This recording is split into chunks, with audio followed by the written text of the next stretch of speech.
بسم اللہ الرحمن الرحیم۔ اعوذ باللہ من الشیطان الرجیم، بسم اللہ الرحمن الرحیم۔ السلام علیکم۔ آج آپ کا میزبان ڈاکٹر کاشف بشیر تفہیم القرآن سیریز کی قسط نمبر 349 کے ساتھ آپ کے سامنے حاضر خدمت ہے، جس میں ہم انشاءاللہ العزیز سورہ نمل کی آیت نمبر 66 سے 82 تک کا ترجمہ اور تفسیر آپ کے سامنے پیش کریں گے، اور اس حصے کا موضوع ہے عقیدہ آخرت۔ بسم اللہ الرحمن الرحیم۔ بل ادارک علمہم فی الآخرہ بل ہم فی شک منہا بل ہم منہا عمون۔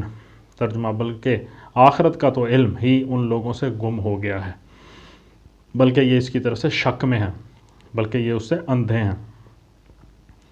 تفسیر میں آتا ہے الوہیت کے بارے میں ان لوگوں کی بنیادی غلطیوں پر متنبہ کرنے کے بعد اب یہ بتایا جا رہا ہے کہ یہ لوگ جو ان شدید گمراہیوں میں پڑے ہوئے ہیں، اس کی وجہ یہ نہیں ہے کہ غور و فکر کرنے کے بعد یہ کسی دلیل و برہان سے اس نتیجے پر پہنچے تھے کہ خدائی میں در حقیقت کچھ دوسری ہستیاں اللہ تعالیٰ کی شریک ہیں، بلکہ اس کی اصلی وجہ یہ ہے کہ انہوں نے کبھی سنجیدگی کے ساتھ غور و فکر ہی نہیں کیا ہے۔ چونکہ یہ لوگ آخرت سے بے خبر ہیں، یا اس کی طرف سے شک میں ہیں، یا اس سے اندھے بنے ہوئے ہیں، اس لیے فکر عقبہ سے بے نیازی نے ان کے اندر سراسر ایک غیر ذمہ دارانہ رویہ پیدا کر دیا ہے۔ یہ کائنات اور خود اپنی زندگی کے حقیقی مسائل کے بارے میں سرے سے کوئی سنجیدگی رکھتے ہی نہیں۔ ان کو اس کی پرواہ ہی نہیں ہے کہ حقیقت کیا ہے اور ان کا فلسفہ حیات اس حقیقت سے مطابقت رکھتا ہے یا نہیں، کیونکہ ان کے نزدیک آخر کار مشرک اور دہریے اور موحد اور مشکک سب کو مر کر مٹی ہو جانا ہے، اور کسی چیز کا بھی کوئی نتیجہ نکلنا نہیں ہے۔ آخرت کا یہ مضمون اس سے پہلے کی آیت کے اس فکرے سے نکلا ہے کہ وہ نہیں جانتے کہ کب وہ اٹھائے جائیں گے۔ اس فکرے میں تو یہ بتایا گیا تھا کہ جن کو معبود بنایا جاتا ہے، اور ان میں فرشتے، جن، انبیاء اور اولیاء سب شامل تھے، ان میں سے کوئی بھی آخرت کے وقت سے واقف نہیں ہے کہ وہ کب آئے گی۔ اس کے بعد اب عام مشرکین و کفار کے بارے میں 3 باتیں ارشاد ہوئی ہیں۔ اول یہ کہ وہ سرے سے یہی نہیں جانتے کہ آخرت کبھی ہوگی بھی یا نہیں، اور دوسرے یہ کہ ان کی یہ بے خبری اسی بنا پر نہیں ہے کہ انہیں اس کی اطلاع ہی کبھی نہ دی گئی ہو، بلکہ اس بنا پر ہے کہ جو خبر انہیں دی گئی ہے اس پر انہوں نے یقین نہیں کیا، بلکہ اس کی صحت میں شک کرنے لگے۔ تیسرے یہ کہ انہوں نے کبھی غور و خوض کر کے ان دلائل کو جانچنے کی زحمت ہی نہیں کی جو آخرت کے وقوع کے بارے میں پیش کیے گئے، بلکہ اس کی طرف سے اندھے بن کر رہنے ہی کو انہوں نے ترجیح دی ہے۔ وقال الذين كفروا اذا كنا ترابا وآباؤنا أئنا لمخرجون۔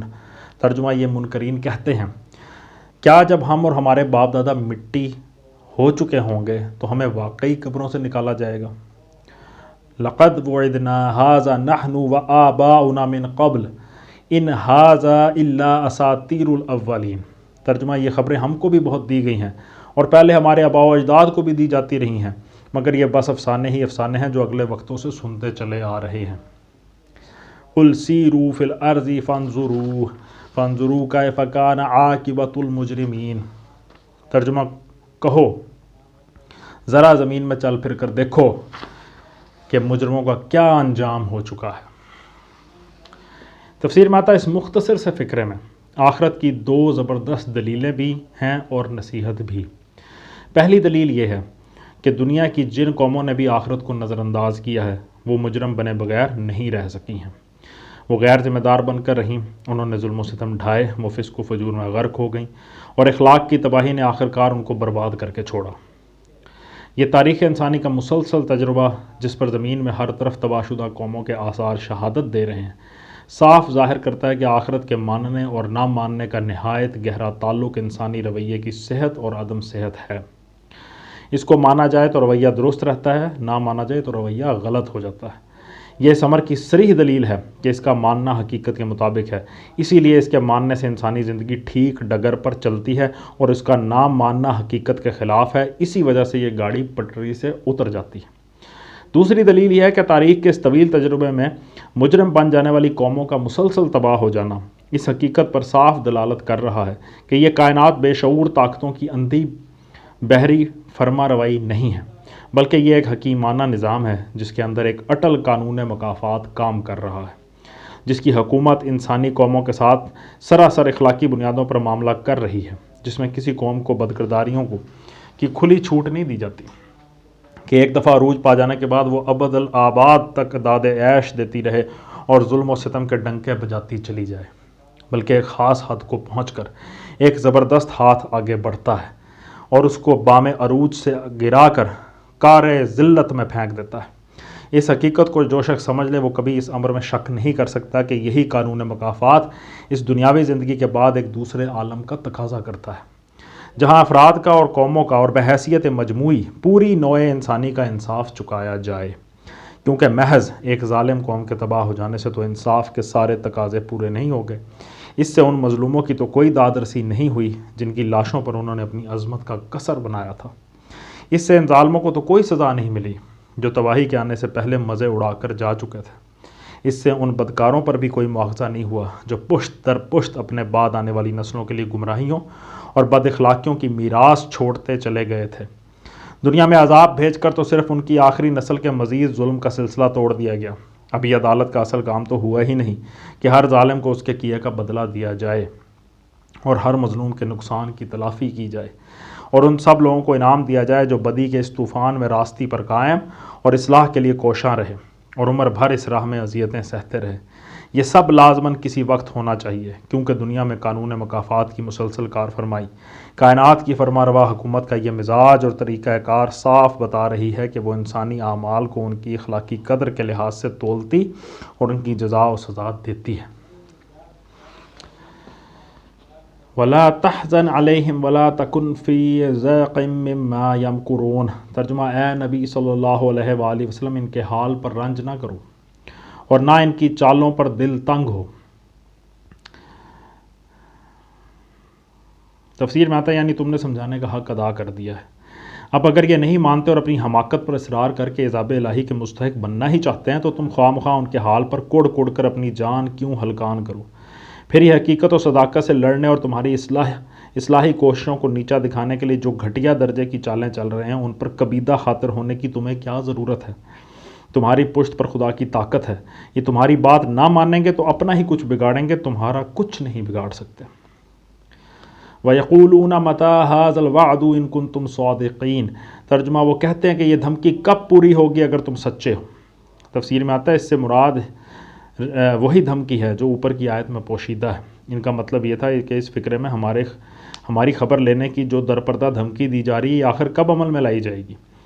ہم تو تمہاری بات رد بھی کر چکے ہیں اور تمہیں نیچا دکھانے کے لیے اپنی تدبیروں میں بھی ہم نے کوئی کسر نہیں اٹھا رکھی ہے، اب کیوں ہماری خبر نہیں لی جاتی؟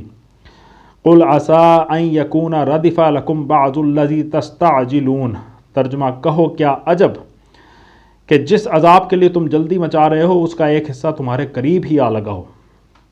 تفسیر میں آتا ہے یہ شاہانہ کلام انداز ہے، یہ شاہانہ کلام کا انداز ہے۔ قادر مطلق کے کلام میں جب شاید اور کیا عجب اور کیا بعید ہے جیسے الفاظ آتے ہیں تو ان میں شک کا کوئی مفہوم نہیں ہوتا، بلکہ ان سے شان بے نیازی کا اظہار ہوتا ہے۔ اس کی قدرت ایسی غالب ہے کہ اس کا کسی چیز کو چاہنا اور اس چیز کا ہو جانا گویا ایک ہی بات ہے۔ اس کے بارے میں یہ تصور بھی نہیں کیا جا سکتا کہ وہ کوئی کام کرنا چاہے اور وہ نہ ہو سکے، اس لیے اس کا یہ فرمانا کہ کیا عجب ایسا ہو یہ معنی رکھتا ہے کہ ایسا ہو کر رہے گا کہ اگر تم سیدھے نہ ہوئے۔ ایک معمولی تھانے دار بھی اگر بستی کے کسی شخص سے کہہ دے کہ تمہاری شامت پکار رہی ہے تو اسے رات کو نیند نہیں آتی، کجا کہ قادر مطلق کسی سے کہہ دے کہ تمہارا برا وقت کچھ دور نہیں ہے اور پھر وہ بے خوف رہے۔ وَإِنَّ رَبَّكَ لَذُو فَضْلٍ عَلَى النَّاسِ وَلَٰكِنَّ أَكْثَرَهُمْ لَا يَشْكُرُونَ۔ ترجمہ: حقیقت یہ ہے کہ تیرا رب تو لوگوں پر بڑا فضل فرمانے والا ہے مگر اکثر لوگ شکر نہیں کرتے۔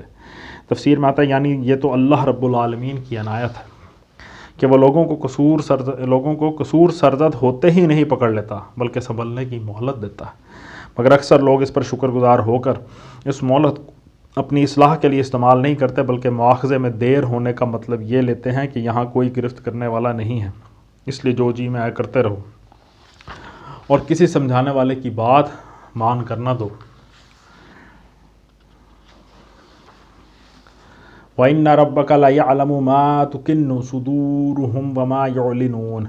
ترجمہ: بلا شبہ تیرا رب خوب جانتا ہے جو کچھ ان کے سینے اپنے اندر چھپائے ہوئے ہیں اور جو کچھ وہ ظاہر کرتے ہیں۔ تفسیر میں آتا ہے یعنی وہ ان کی اعلانیہ حرکات ہی سے واقف نہیں ہیں، بلکہ جو شدید بغض اور کینہ ان کے سینوں میں چھپا ہوا ہے اور جو چالیں یہ اپنے دلوں میں سوچتے ہیں ان سے بھی وہ خوب واقف ہے۔ اس لیے جب ان کی شامت آنے کا وقت آن پہنچے گا تو کوئی چیز چھوڑی نہیں جائے گی جس پر ان کی خبر نہ لی جائے۔ یہ انداز بیان اسی طرح کا ہے جیسے ایک حاکم اپنے علاقے کے کسی بدماش سے کہے مجھے تیرے سب کرتوتوں کی خبر ہے۔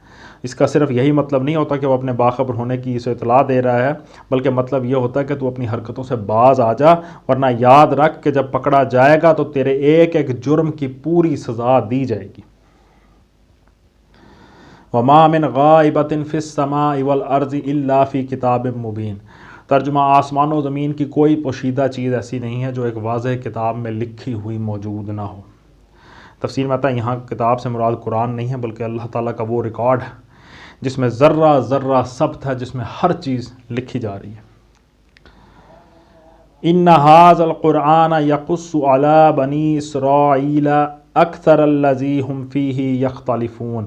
ترجمہ یہ واقعہ ہے کہ یہ قرآن بنی اسرائیل کو اکثر ان باتوں کی حقیقت بتاتا ہے جن میں وہ اختلاف رکھتے ہیں۔ تفسیر میں آتا ہے اس فقرے کا تعلق مضمون سابق سے بھی ہے اور مضمون ما بعد سے بھی۔ مضمون سابق سے اس کا تعلق یہ ہے کہ اسی عالم الغیب خدا کے علم کا ایک کرشمہ یہ ہے کہ ایک امی کی زبان سے اس قرآن میں ان واقعات کی حقیقت کھولی جا رہی ہے جو بنی اسرائیل کی تاریخ میں گزرے ہیں، حالانکہ خود علماء بنی اسرائیل کے درمیان ان کی اپنی تاریخ کے ان واقعات میں اختلاف ہے۔ اس کے نظائر اسی سورہ نمل کی ابتدائی رکوعوں میں گزر چکے ہیں جیسا کہ تفسیر میں آتا رہا ہے۔ اور مضمون ما بعد سے اس کا تعلق یہ ہے کہ جس طرح اللہ تعالیٰ نے ان اختلافات کا فیصلہ فرمایا اسی طرح وہ اس اختلاف کا بھی فیصلہ کر دے گا جو محمد صلی اللہ علیہ وآلہ وسلم اور ان کے مخالفین کے درمیان برپا ہے۔ وہ کھول کر رکھ دے گا کہ دونوں میں سے حق پر کون ہے اور باطل پر کون۔ چنانچہ ان آیات کے نزول پر چند ہی سال گزرے تھے کہ فیصلہ ساری دنیا کے سامنے آ گیا۔ اسی عرب کی سرزمین میں اور اسی قبیلہ قریش میں ایک متنفس میں بھی ایسا نہ رہا جو اس بات کا قائل نہ ہو گیا ہو کہ حق پر محمد صلی اللہ علیہ وآلہ وسلم تھے، نہ کہ ابو جہل اور ابو لہب۔ ان لوگوں کی اپنی اولاد تک مان گئی کہ ان کے باپ غلطی پر تھے۔ وَإِنَّهُ لَهُدًى وَرَحْمَةٌ لِّلْمُؤْمِنِينَ۔ ترجمہ اور یہ ہدایت اور رحمت ہے ایمان لانے والوں کے لیے۔ تفسیر میں آتا ہے یعنی ان لوگوں کے لیے جو اس قرآن کی دعوت قبول کر لیں اور وہ بات مان لیں جسے یہ پیش کر رہا ہے، ایسے لوگ ان گمراہیوں سے بچ جائیں گے جن میں ان کی قوم مبتلا ہے۔ ان کو اس قرآن کی بدولت زندگی کا سیدھا راستہ مل جائے گا اور ان پر خدا کی وہ مہربانیاں ہوں گی جن کا تصور بھی کفار قریش آج نہیں کر سکتے۔ اس رحمت کی بارش کو بھی چند ہی سال بعد دنیا نے دیکھ لیا کہ وہی لوگ جو ریگزار عرب کے ایک گوشہ گمنامی میں پڑے ہوئے تھے اور کفر کی حالت میں زیادہ سے زیادہ ایک کامیاب چھاپا مار بن سکتے تھے، اس قرآن پر ایمان لانے کے بعد یکا یک وہ دنیا کے پیشوا، قوموں کے امام، تہذیب انسانی کے استاد اور روئے زمین کے ایک بڑے حصے پر فرما روا ہو گئے۔ ان ربک یقضی بینہم بحکمہ وہو العزیز العلیم۔ ترجمہ یقیناً اسی طرح تیرا رب ان لوگوں کے درمیان بھی اپنے حکم سے فیصلہ کر دے گا اور وہ زبردست اور سب کچھ جاننے والا ہے۔ تیرا رب ان لوگوں کے درمیان بھی اپنے حکم سے فیصلہ کر دے گا۔ تفسیر میں آتا ہے یعنی قریش کے کفار اور اہل ایمان کے درمیان۔ اس کے بعد اور وہ زبردست اور سب کچھ جاننے والا ہے، اس حوالے سے تفسیر میں ہے یعنی نہ اس کے فیصلے کو نافذ ہونے سے کوئی طاقت روک سکتی ہے اور نہ اس کے فیصلے میں غلطی کا کوئی احتمال ہے۔ فَتَوَكَّلْ عَلَى اللَّهِ إِنَّكَ عَلَى الْحَقِّ الْمُبِينِ۔ ترجمہ پس اے نبی صلی اللہ علیہ وآلہ وسلم اللہ پہ بھروسہ رکھو، یقیناً تم صریح حق پر ہو۔ إِنَّكَ لَا تُسْمِعُ الْمَوْتَى وَلَا تُسْمِعُ الصُّمَّ الدُّعَاءَ إِذَا وَلَّوْا مُدْبِرِينَ۔ ترجمہ تم مردوں کو نہیں سنا سکتے، نہ ان بہروں تک اپنی پکار پہنچا سکتے ہو جو پیٹھ پھیر کر بھاگے جا رہے ہوں۔ تم مردوں کو نہیں سنا سکتے۔ تفسیر میں آتا ہے یعنی ایسے لوگوں کو جن کے ضمیر مر چکے ہیں اور جن میں ضد اور ہٹ دھرمی اور رسم پرستی نے حق و باطل کا فرق سمجھنے کی کوئی صلاحیت باقی ہی نہیں چھوڑی ہے، ان کو تم نہیں سنا سکتے۔ پھر آخر میں آیا کہ جو پیٹھ پھیر کر بھاگے جا رہے ہوں، یعنی جو تمہاری بات کے لیے صرف اپنے کان بند کر لینے پر ہی اکتفا نہیں کرتے بلکہ اس جگہ سے کترا کر نکل جاتے ہیں جہاں انہیں اندیشہ ہوتا ہے کہ کہیں تمہاری بات ان کے کان میں نہ پڑ جائے۔ وَمَا أَنْتَ بِهَادِ الْعُمْيِ عَنْ ضَلَالَتِهِمْ ان تسمعوا الا من یؤمن بآیاتنا فهم مسلمون۔ ترجمہ، اور نہ اندھوں کو راستہ بتا کر بھٹکنے سے بچا سکتے ہو، تم تو اپنی بات انہی لوگوں کو سنا سکتے ہو جو ہماری آیات پر ایمان لاتے ہیں اور پھر فرما بردار بن جاتے ہیں۔ تفسیر میں آتا ہے یعنی ان کا ہاتھ پکڑ کر زبردستی انہیں سیدھے راستے پر کھینچ لانا اور گھسیٹ کر لے چلنا تو تمہارا کام نہیں ہے، تم تو صرف زبان اور اپنی مثال ہی سے بتا سکتے ہو کہ یہ سیدھا راستہ ہے اور وہ راستہ غلط ہے جس پر یہ لوگ چل رہے ہیں، مگر جس نے اپنی آنکھیں بند کر لی ہوں اور جو دیکھنا ہی نہ چاہتا ہو اس کی رہنمائی تم کیسے کر سکتے ہو؟ وَإِذَا وَقَعَ الْقَوْلُ عَلَيْهِمْ أَخْرَجْنَا لَهُمْ دَابَّةً مِّنَ الْأَرْضِ تُكَلِّمُهُمْ أَنَّ النَّاسَ كَانُوا بِآيَاتِنَا لَا يُوقِنُونَ۔ ترجمہ، اور جب ہماری بات پوری ہونے کا وقت ان پر آ پہنچے گا تو ہم ان کے لیے ایک جانور زمین سے نکالیں گے جو ان سے کلام کرے گا کہ لوگ ہماری آیات پر یقین نہیں کرتے تھے۔ یعنی جب قیامت قریب آ جائے گی تو ابن عمر رضی اللہ تعالیٰ عنہ کا قول ہے کہ یہ اس وقت ہوگا جب زمین میں کوئی نیکی کا حکم کرنے والا اور بدی سے روکنے والا باقی نہ رہے گا۔ ابن مردویہ نے ایک حدیث ابو سعید خدری سے نقل کی ہے جس میں وہ فرماتے ہیں کہ یہی بات انہوں نے خود حضور صلی اللہ علیہ وآلہ وسلم سے سنی تھی۔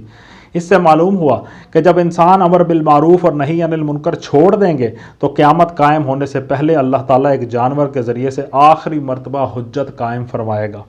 یہ بات واضح نہیں ہے کہ یہ ایک ہی جانور ہوگا، یہ ایک خاص قسم کی جنس حیوان ہوگی جس کے بہت سے افراد روئے زمین پر پھیل جائیں گے۔ دابۃ من الارض کے الفاظ میں دونوں معنوں کا احتمال ہے۔ بہرحال جو بات وہ کہے گا وہ یہ ہوگی کہ لوگ اللہ تعالیٰ کی ان آیات پر یقین نہیں کرتے تھے جن میں قیامت کے آنے اور آخرت برپا ہونے کی خبریں دی گئی تھیں، تو لو اب اس کا وقت آن پہنچا ہے اور جان لو کہ اللہ کی آیات سچی تھیں۔